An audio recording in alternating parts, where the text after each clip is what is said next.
Turururururururu. Opa! Olá, tudo bem? Eu sou o Barbosa, vocês conhecem, né?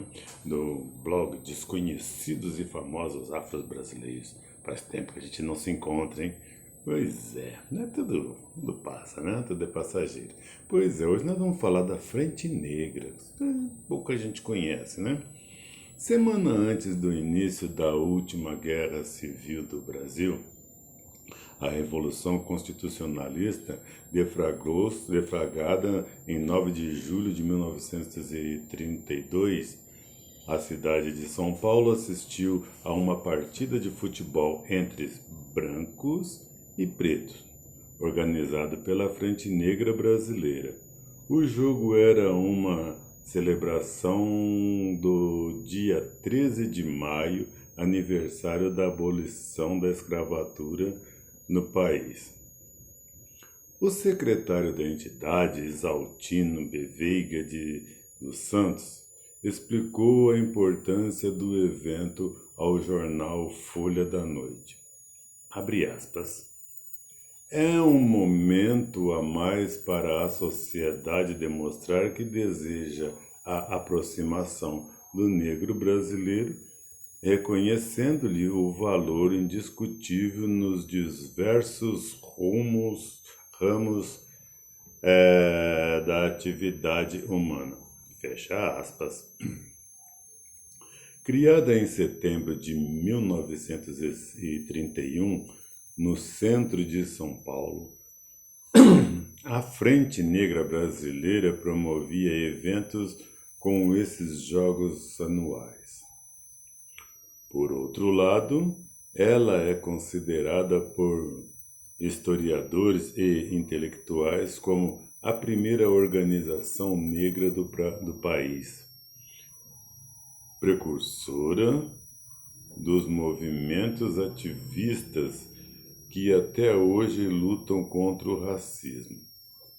A Frente Nacional Brasileira durou até 1937, quando foi dissolvida pelo mesmo político que ela apoiou por muito tempo, o então presidente e ditador Getúlio Vargas.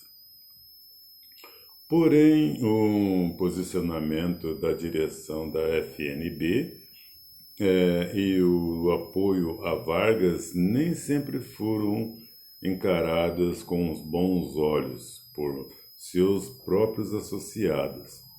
Em julho de 1932, semana depois do fatídico jogo entre brancos e pretos, ou seja, entre brancos e negros, né? Uma dissidência se formou na organização. Alguns membros abandonaram a FNB e formaram a Legião Negra, grupo que pegou em armas para combater as tropas de Getúlio na Revolução Constitucionalista. Antes do conflito, no entanto, o ativismo negro organizado era novidade.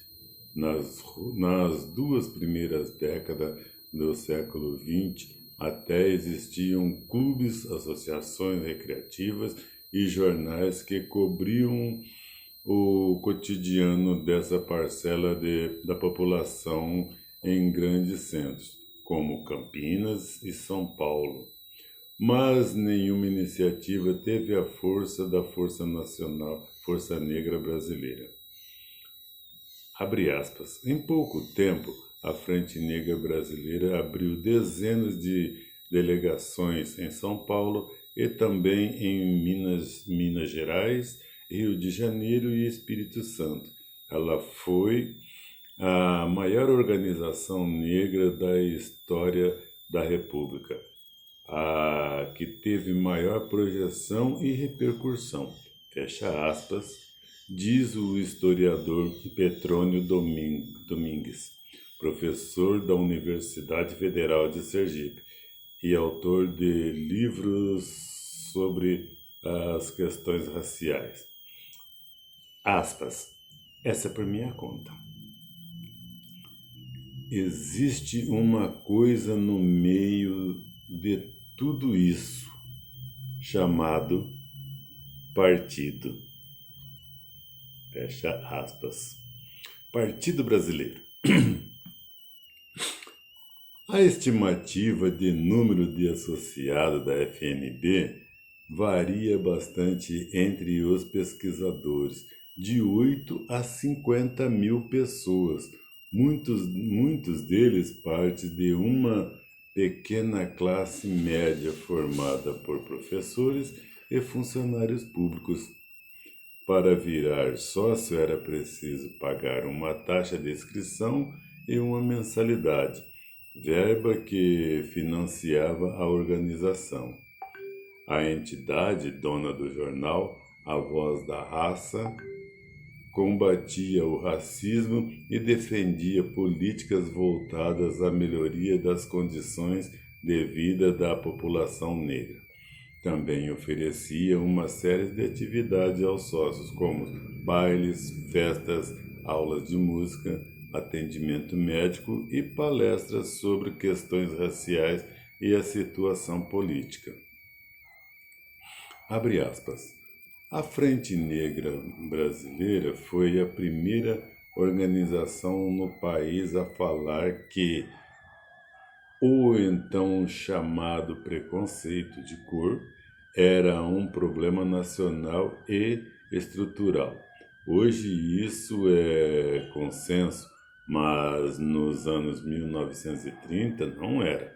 Até intelectuais importantes como Gilberto Freire dizia que havia sim racismo, mas ele era excepcional e isolado. Há alguns casos. Fecha aspas, explica Petrônio Domingues. A Frente Negra Brasileira oferecia aulas e palestras aos associados. Tinha até uma banda na década de 1930. Abre aspas. O integralismo tinha um apelo por conta de sua narrativa na inclusão da população negra.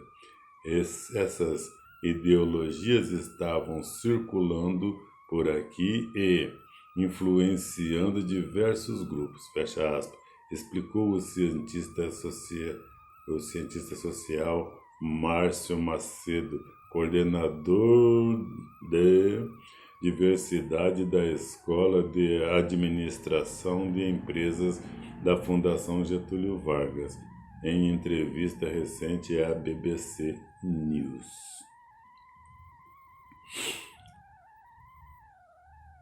Uma ideia que nasce com os integralistas e que foi cara à FNB era o conceito de segunda abolição. Isso significa que a abolição da escravatura não havia sido completa, porque não se pensou em políticas de integração e auxílio à população que fora liberta. Seria necessário uma segunda abolição para essas medidas fossem implementadas. Fecha aspas.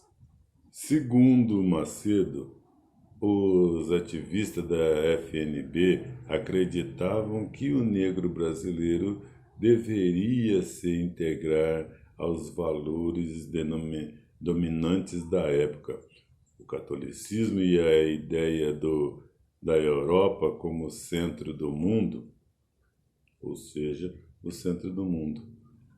Novamente, abre aspas para ele.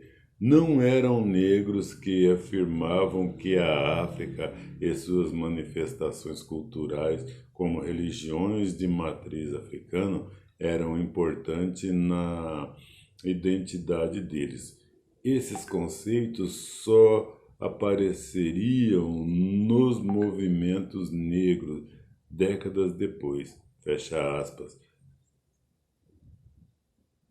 Para o historiador Petrônio Domingues, outros fatores influenciavam o posicionamento da direção da FNB como o nacionalismo e uma desconfiança xenófoba de que integrantes estavam ocupando o mercado de trabalho da população negra. Outra exposição é a amizade entre o presidente da FNB, o professor Arlindo Veiga dos Santos, e Plínio Salgado, líder da Ação Integralista Brasileira. Não é coincidência, portanto, que o lema da Frente Negra dizia Deus, Pátria, Raça e Família. Fosse inspirado no slogan dos integrantes apenas com o acréscimo da palavra raça. A Força Negra acreditava que a solução para o Brasil era um governo forte que tivesse o compromisso com a nação, como falavam que Hitler tinha com a Alemanha. É bom lembrar que essa época é anterior à Segunda Guerra e ao Holocausto, quando Hitler ainda era celebrado pela comunidade internacional como um governante que estava dando um jeito na Alemanha, diz Domingues. Fecha aspas. Vem desse contexto o apoio da FNB a políticas de extrema-direita e a Getúlio Vargas, que se colocava como um presidente nacionalista e era visto como uma esperança de melhoria nas condições de vida da população negra. Mas nas fileiras da FNB havia negros e negras de outras vertentes ideológicas, monarquista, socialista e comunista. E nem todos concordavam com o apoio da entidade a Getúlio. Em julho de 1932, isso ficou muito claro.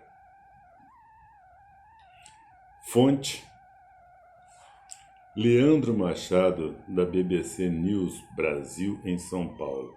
Agora, se você gostou de mais esse nosso trabalho, deixa um ok aí, vai lá, inscreva-se, compartilhe em suas redes, dê seu ok, comente e diga para todo mundo que você nos viu. Assim o YouTube vai propagar para mais pessoas, tá ok? Essa foi mais um do nosso trabalho, beleza? Logo, logo voltaremos com outras novidades. Fui!